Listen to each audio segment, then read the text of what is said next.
This is how to stop overthinking in just 4 minutes. So if you want to stop overthinking and finally speak your mind in any situation, you need to understand where overthinking actually comes from and what you can do about it. Because most people think they overthink because they are bad at conversations, but that is not true. Overthinking usually comes from 2 parts: fear of judgment and self-monitoring.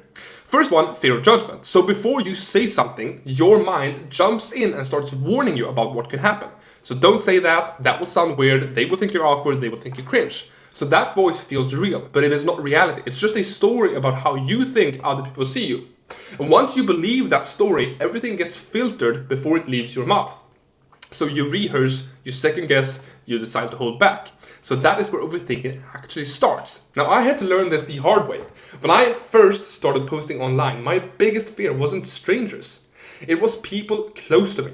So friends seeing my posts, wondering what they thought, feeling exposed, feeling cringe. When I first made my first LinkedIn post, I felt anxious for days. I kept checking who viewed it, who liked it, who might be judging me.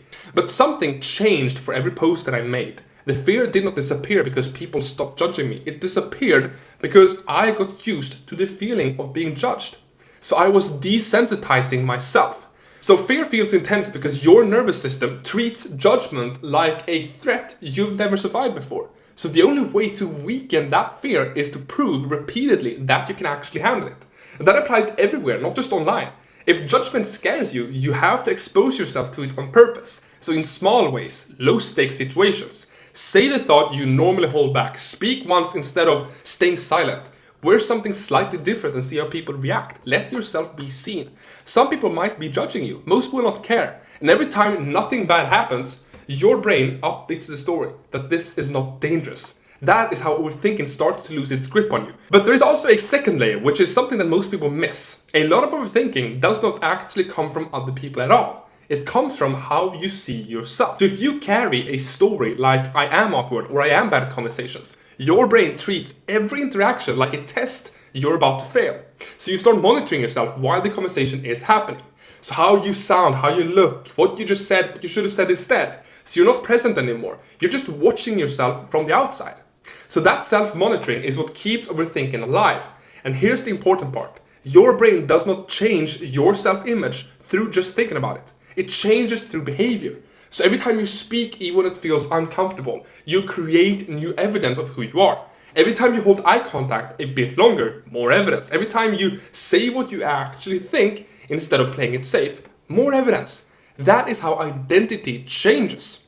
Not through affirmations, not through random motivation, through repetition. So if you keep acting like someone who holds back, your brain will keep calling you shy. If you start acting like someone who speaks up, even imperfectly, your brain has to adjust to this new reality. So instead of asking the question, how to stop overthinking, ask something much simpler and try it out. What would the confident version of me do right now? Then do a small version of that. Not perfectly, not all at once, just enough to create new evidence. So when you break it down, overthinking comes from 2 places. The first is fear of judgment. So your mind tries to protect you by warning you before you speak. And the only way that fear loses power is when you show your brain through real experience that you can handle being seen and nothing bad happens. And the second layer, the second part, is how you see yourself. So if you carry an old story about being awkward or bad at conversations, your brain keeps watching you instead of just letting you be present in the moment. So that story does not change through thinking. It changes when your actions give your brain new evidence. So when you speak even while feeling uncomfortable, when you stop holding back small thoughts just because you think no one will approve. But when you stay in the moment, instead of monitoring yourself, your mind slowly updates how it sees you. So realize that overthinking does not just magically disappear just overnight because you thought that it would.